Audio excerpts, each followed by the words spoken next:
call me Ishmael.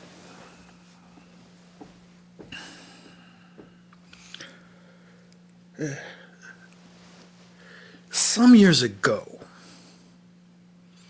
never mind how long precisely, having little or no money in my purse, and nothing particular to interest me on shore, I thought I would sail about a little and see the watery part of the world.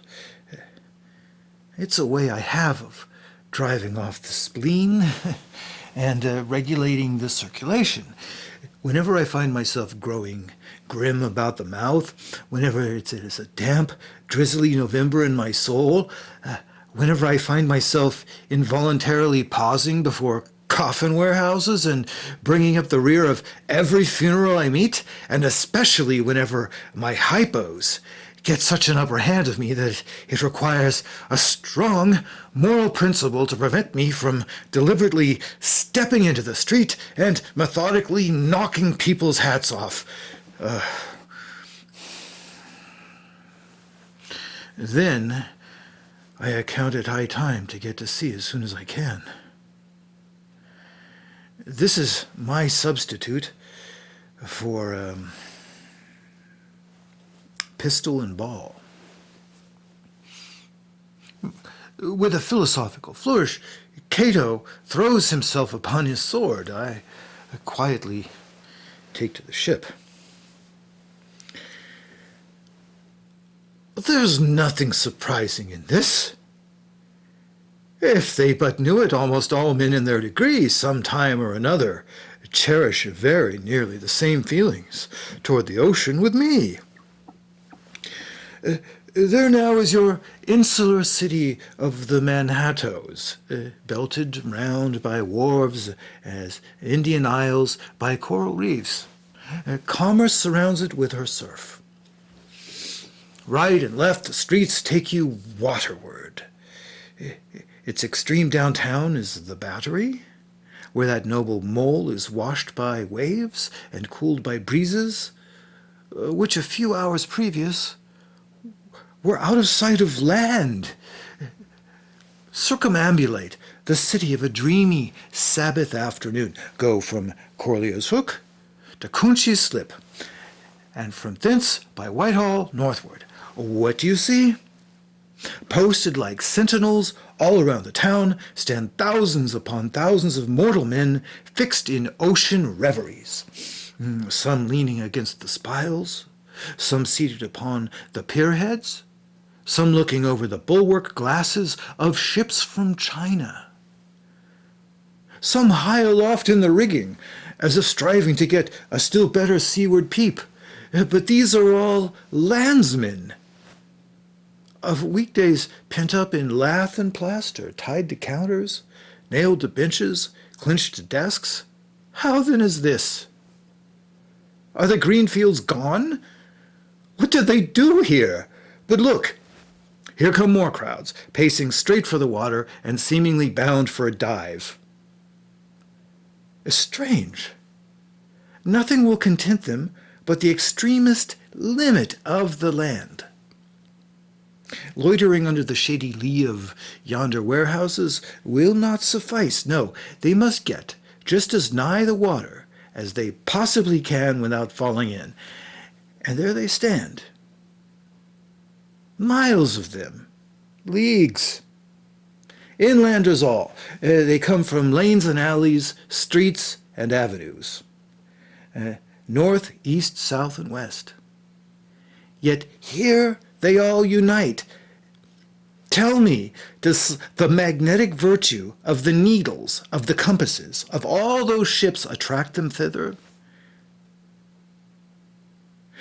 Once more, say you're in the country, in some high land of lakes. Take almost any path you please, and 10 to 1, it carries you down in a dale and leaves you there by a pool in the stream. There's magic in it. Let the most absent-minded of men be plunged in his deepest reveries. Stand that man on his legs, Set his feet a-going, and he will infallibly lead you to water. If water there be in all that region, should you ever be athirst in the great American desert, try this experiment. If your caravan happen to be supplied with a metaphysical professor, yes, as everyone knows, meditation and water are wedded forever. But here is an artist. He desires to paint you the dreamiest, shadiest, quietest, most enchanting bit of romantic landscape in all the valley of the Saco. What is the chief element he employs?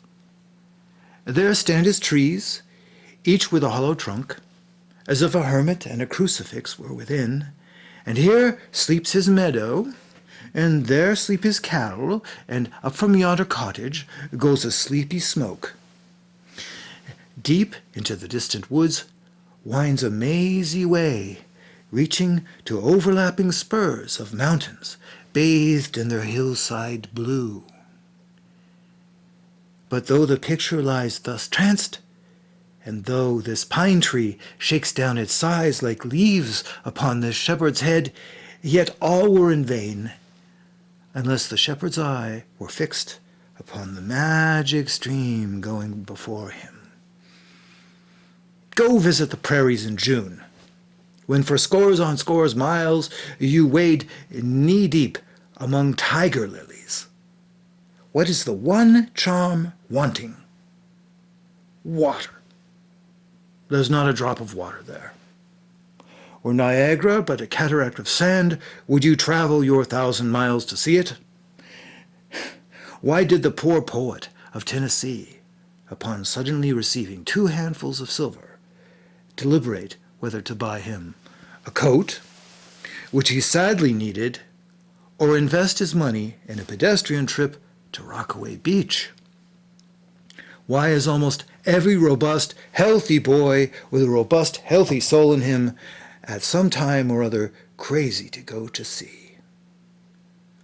Why, upon your first voyage as a passenger, did you yourself feel such a mystical vibration when first told that you and your ship were now out of sight of land?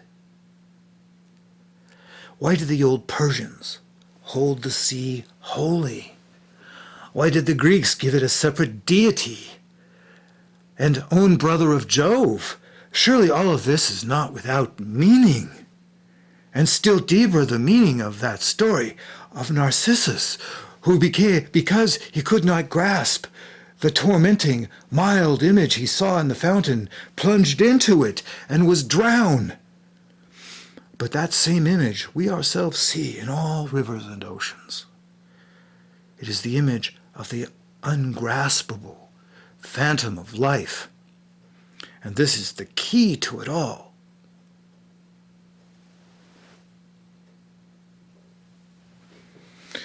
Now, when I say that I am in the habit of going to sea whenever I begin to grow hazy about the eyes and begin to be overconscious of my lungs, I do not mean to have it inferred that I ever go to sea as a passenger. For to go as a passenger, you must needs have a purse. And a purse is but a rag unless you have something in it. Besides, passengers get seasick, grow quarrelsome, don't sleep of nights, do not enjoy themselves much as a general thing. No, I never go as a passenger, nor, though I am something of a salt, do I ever go to sea as a commodore or a captain or a cook. I abandon the glory and distinction of such offices to those who like them. For my part, I abominate all honorable, respectable toils, trials, and tribulations of every kind whatsoever. It's quite as much as I can do to take care of myself without taking care of ships and barks, brigs, schooners, and whatnot. As for going as a cook, though I confess there is considerable glory in that, a cook being a sort of officer on shipboard, yet somehow I never fancied broiling fowls, though once broiled, judiciously buttered and judgmatically salted and peppered, there is no one who will speak more respectfully, and not to say reverentially, of a broiled fowl than I will. It is out of the idolatrous dotings of the old Egyptians upon broiled ibis and roasted river horse that you see the mummies of those creatures in their huge bakehouses of pyramids. No, when I go to sea, I go as a simple sailor, right before the mast, plumb down into the forecastle, aloft there to the royal masthead. True, they rather order me about some, and make me jump from spar to spar like a grasshopper in a May meadow, and at first this sort of thing is unpleasant enough. It touches one's sense of honor, particularly if you come from an old established family in the land, the Van Rensselaers or Randolphs or Hardicanutes. And more than all, if just previous to putting your hand into the tar pot, you have been lording it as a country schoolmaster, making the tallest boys stand in awe of you. The transition is a keen one, I assure you, from a schoolmaster to a sailor, and requires a strong decoction of Seneca and the Stoics to enable you to grin and bear it. But even this wears off in time. What of it if some old hunks of a sea captain orders me to get a broom and sweep down the decks? What does that indignity amount to, weighed, I mean, in the scales of the New Testament? Do you think the Archangel Gabriel thinks any less of me because I promptly and respectfully obey that old hunks in that particular instance? Who ain't a slave? Tell me that. Well then, however the old sea captains may order me about, however they may thump and punch me about, I have the satisfaction of knowing that it's all right, that everybody else is one way or another served in much the same way. Neither in a physical or metaphysical point of view, that is. And so the universal thump is passed around, and all hands should rub each other's shoulder blades and be content. Again, I always go to sea as a sailor, because they make a point of paying me for my trouble, whereas they never pay passengers a single penny that I ever heard of. On the contrary, passengers themselves must pay. And there is all the difference in the world between paying and being paid. The act of paying is perhaps the most uncomfortable infliction that the two orchard thieves entailed upon us. But being paid, what will compare with it? The urbane activity with which a man receives money is really marvelous, considering that we so earnestly believe money to be the root of all earthly ills, and that on no account can a moneyed man enter heaven. Ah, how cheerfully we consign ourselves to perdition. Finally, I always go to sea as a sailor because of the wholesome exercise and pure air of the forecastle deck. For as in this world headwinds are far more prevalent than winds from astern, that is, if you never violate the Pythagorean maxim, so for the most part the Commodore on the quarterdeck gets his atmosphere at second hand from the sailors on the forecastle. He thinks he breathes it first, but not so. In much the same way do the commonalty lead their leaders in many other things, at the same time that the leaders little suspect it. But wherefore it was that, after having repeatedly smelt the sea as a merchant sailor, I should now take it into my head to go on a whaling voyage. This, the invisible police officer of the fates, who has the constant surveillance of me, and secretly dogs me and influences me in some unaccountable way, he can better answer than anyone else. And doubtless, my going on this voyage formed part of the grand program of Providence that was drawn up a long time ago. It came in as a sort of brief interlude and solo between more extensive performances. I take it that this part of the bill must have run something like this. Grand contested election for the presidency of the United States. A whaling voyage by one Ishmael. Bloody battle in Afghanistan. Though I cannot tell why it was exactly that those stage managers, the fates, put me down for this shabby part of a whaling voyage, when others were set down for magnificent parts in high tragedies and short and easy parts in genteel comedies and jolly parts in farces. Though I cannot tell why this was exactly, yet now that I recall all the circumstances, I think I can see a little into the springs and motives which, being cunningly presented to me under various disguises, induced me to set about performing the part I did, besides cajoling me into the delusion that it was a choice resulting from my own unbiased free will and discriminating judgment. Chief among these motives was the overwhelming idea of the great whale himself. Such a portentous and mysterious monster roused all my curiosity.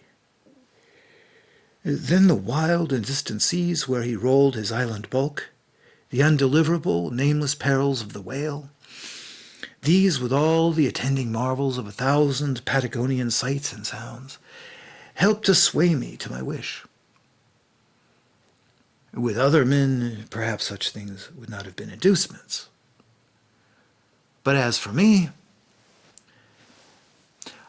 I am tormented with an everlasting itch for things remote. I love to sail forbidden seas and land on barbarous coasts. Not ignoring what is good, I am quick to perceive a horror, and could still be social with it, would they let me. Since it is but well to be on friendly terms with all the inmates of the place one lodges in. By reason of these things, then, the whaling voyage was welcome. The great floodgates of wonder world swung open, and in the wild conceits that swayed me to my purpose, two and two there floated into my inmost soul endless processions of the whale, and midmost of them all one grand, hooded phantom, like a snow hill in the air. This has been Chapter 1 of Moby Dick, read to you by the Blue Reader. If you would like to hear Chapter 2, please subscribe, hit the like button, and at which time I record Chapter 2, you will know about it, because if you don't subscribe, you probably won't know about it. And you got this far, you must have liked it. This has been the Blue Reader, signing off.